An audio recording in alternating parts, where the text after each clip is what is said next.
everyone, hope you're having a great weekend. This is Kelly here for our online painting courses, and I wanted to show you what I've been doing here.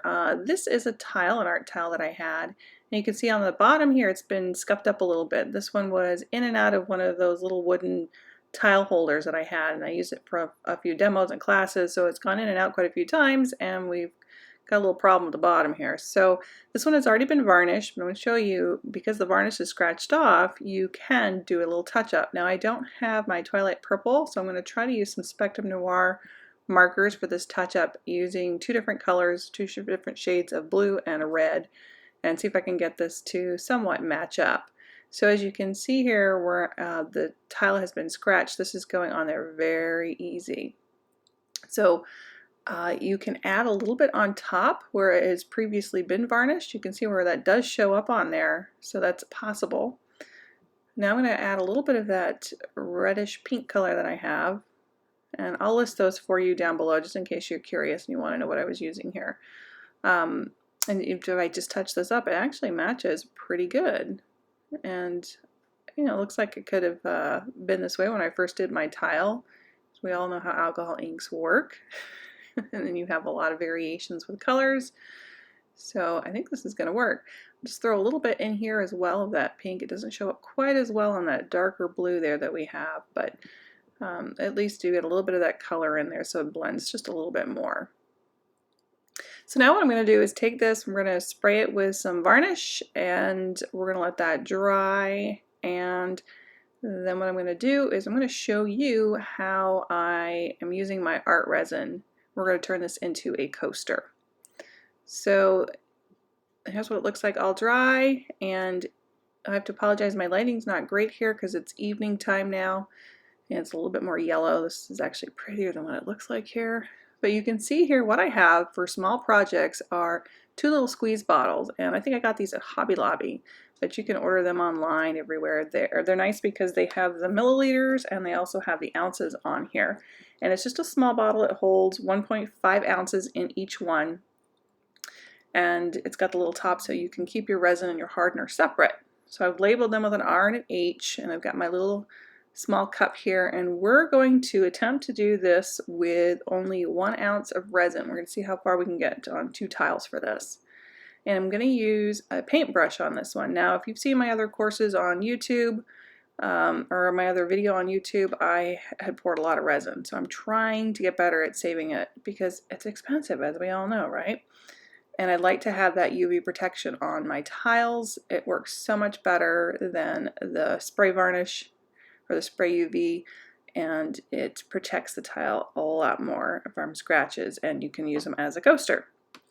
So what I'm going to do, because this is already done, basically I've already painted the back of it black, I'm going to pop on my 4 little rubber stoppers here for the bottom, and we'll take off our sticker. You obviously can see I have some touch up I can do here, so I can grab some black paint, just using regular acrylic paint just to touch this up, and I end up touching it up again, but I probably should have waited till I was done with doing this, but it's an extra step that you might not have to do until the very end.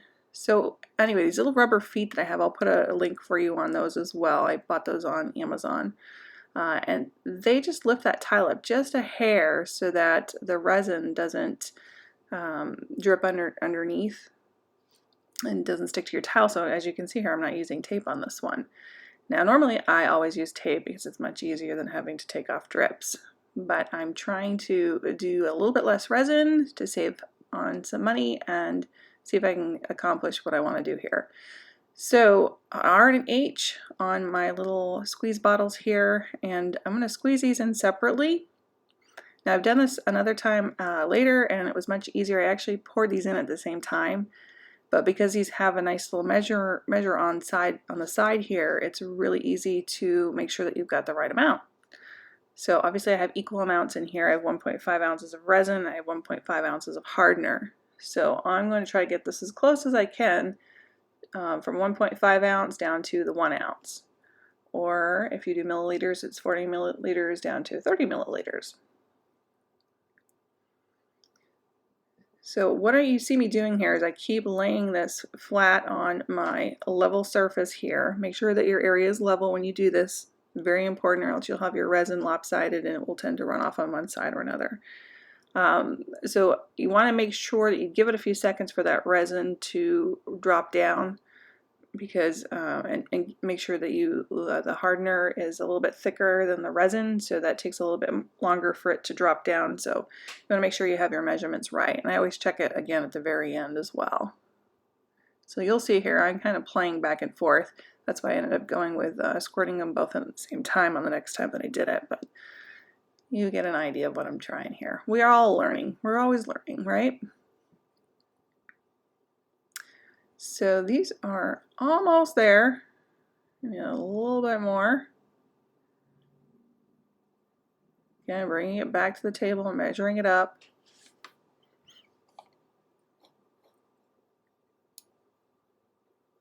This takes me a while, as you can see.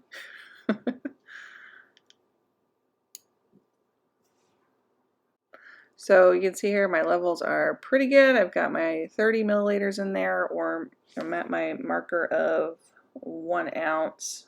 So I've used 0.5 ounces of each, so that's a total of 1 ounce of resin. Now you guys are always asking me, how much resin do you use? Well, I used to use a lot, probably double. So if this works out, which I can tell you now that it does because I'm pre-recording this, you want to make sure that you try this a few times though, because it took me a few times to get it down, where I had some divots in here when I first did it. But so you want to make sure that you stir your resin according to the directions. Now I'm using Art Resin, so your resin could be a little bit different, and I have not tried any other resins with this.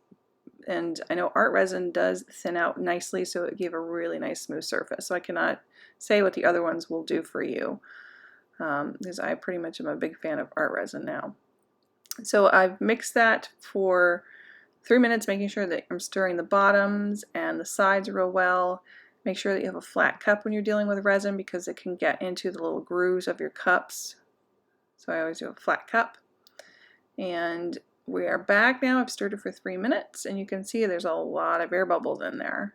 Now normally I would kind of let that cup just sit for a few minutes, and some of those other bubbles will just dissipate, but we're going to be doing this really quickly and with a torch, so I am trying to shorten everything that I'm doing here for this.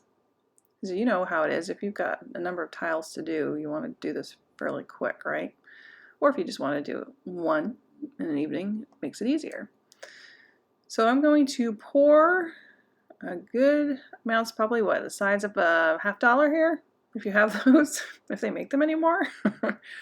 And then I'm just going to kind of tip this to the sides and let that run. Now you can see that's fairly thick. It's not running real fast and it's not running real well. But you'll see once we heat this up, it moves a lot more. So I'm just kind of tipping it here, and you can see it's spread a little bit, but there's not a lot on there. So if you were to let this go as normal, you'd have to put a lot more resin on here because it would not cover it.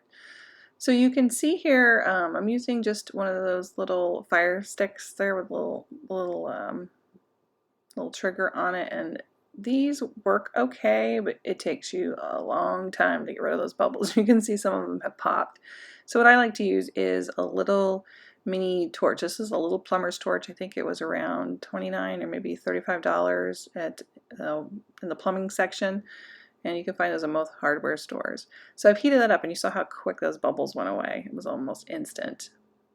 So now I just have a soft brush here. This is just a regular acrylic brush, and not a fancy one, because you don't want to use your expensive ones when you're working with resin, because sometimes they can be ruined.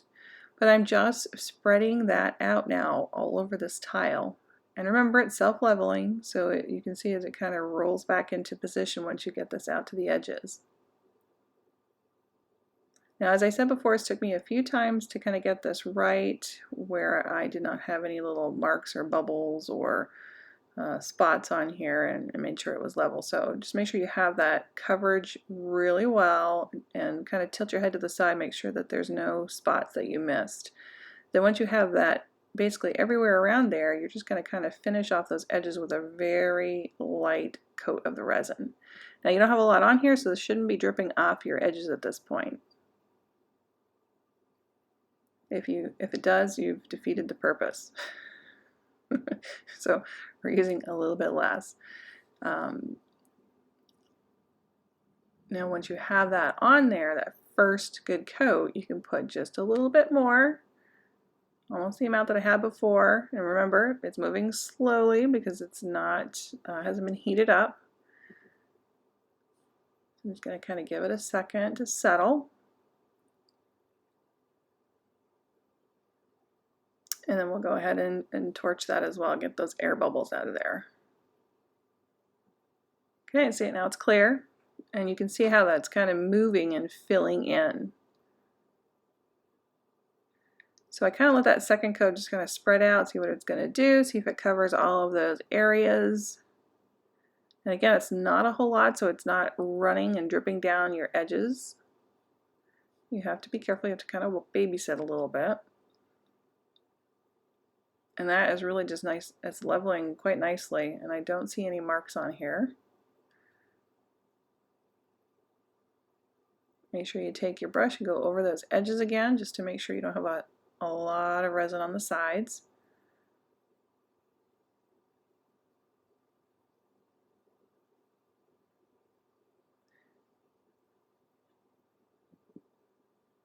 And you can see how much resin I have left over. I could easily get another tile out of this.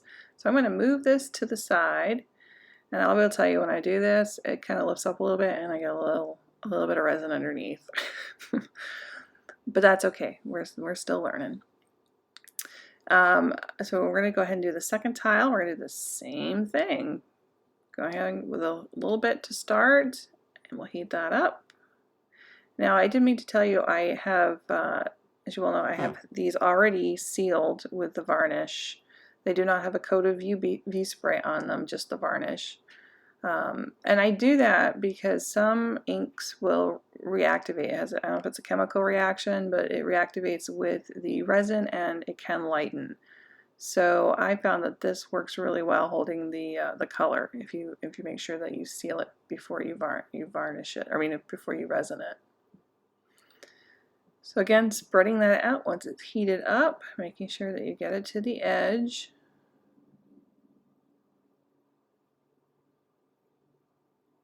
And I'll also put a link for you guys too if you didn't get a chance to see the YouTube video where I did a tile. I didn't talk through it or anything, but you'll see what my process was a while back and why I used a lot of resin, why I'm showing you how to do it this way. See if we can save us some money.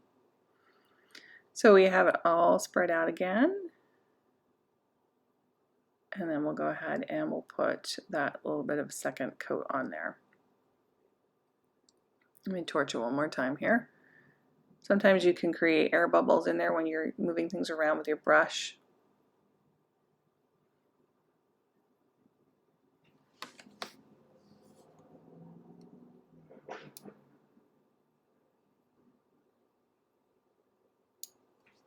All right, and then we'll put that second one on there.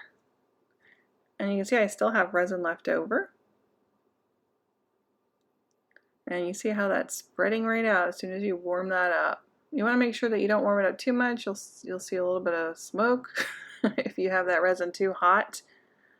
We don't want to do that. Also make sure that even though this art resin is supposedly some of the best stuff out there, make sure you have a well ventilated area.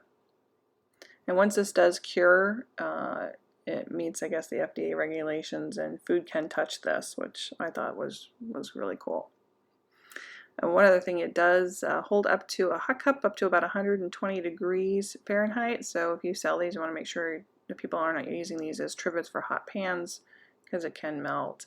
And you'll find too that as it hardens, I think the first day or so, if you were to put a cup on there, sometimes it will leave a ring where the cup is because it hasn't quite fully cured. And a lot of times if you take the cup off and you look back at it a couple hours later, that ring is gone. But because it's still sort of soft, but it usually bounces back. Now I have seen a couple little spots where I've missed, so I'm just taking a little bit more resin and just kind of putting that over those little areas, just a few of them there.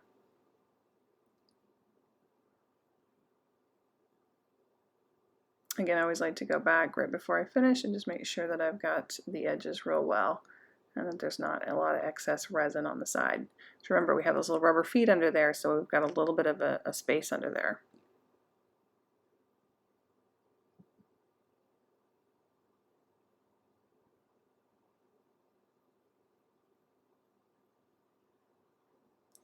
So there we have it. I actually have a little bit resin left over. So I'm going to grab a tile that I've done, and this is one of my first ones that I did, and I had some spots on there because I didn't use quite enough resin. And so what I did is I took a sander and I sanded that down so you can see where it's a little scuffed up.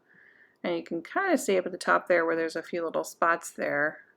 You see where there's like little bubbles, so I had little things that popped afterward, and didn't have quite enough resin on there, so it left me some marks. So what I'm doing is just taking the rest of that resin, a little bit that I have left over, and since this is all sanded, I can just basically cover it right back up again. So if you have any that you've done in the past and you think you've messed them all up, all you gotta do is take a little sander to it. I have an orbital sander, so it's really quick, and just run it over the top and scuff up that resin a little bit. It looks horrible.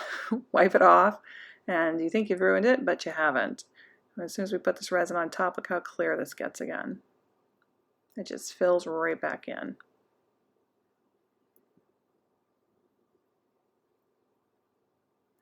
So as I said, sometimes it takes a few times to get this right. If you don't get it right the first time, don't be frustrated with it.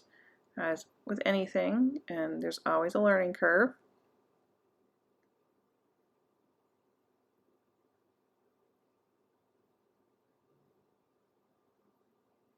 Again, we'll just fill that in. I'm going to use the little bit that I have left once I torch this to put on top again.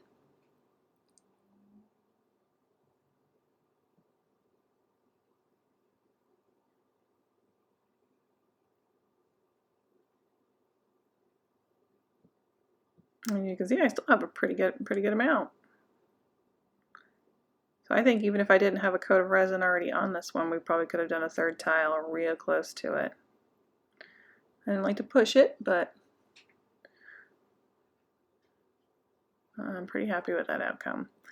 And someone else had asked me, and sorry I don't have the right amounts anymore, but I think it was if you buy the small mini container of art resin, it's very expensive. It's like $3 and something for an ounce. But of course, with anything, if you buy a larger amount of it, that price goes down. I think for the larger gallons, I want to say it was like 92 cents an ounce by the time that you figured out what the cost would be per ounce for the larger ones. So, I always say practice on some of the small ones first and get yourself comfortable, and then if you like it, then you can always get the bigger amount if you're going to be selling them. So I have all the resin on here, and I'm going to now cover these, and you can see that's where I moved it, and I ended up getting resin on the butterfly underneath, but the other two were in pretty good shape. So yeah, so cover your tiles, and then for your brush, if you just squirt some alcohol on here and really rub that in, wipe it off, do it a couple times, you can usually get most of that resin out of there, and I was able to reuse that brush again. So there you have it, my finished tile all packaged up and ready for the next show.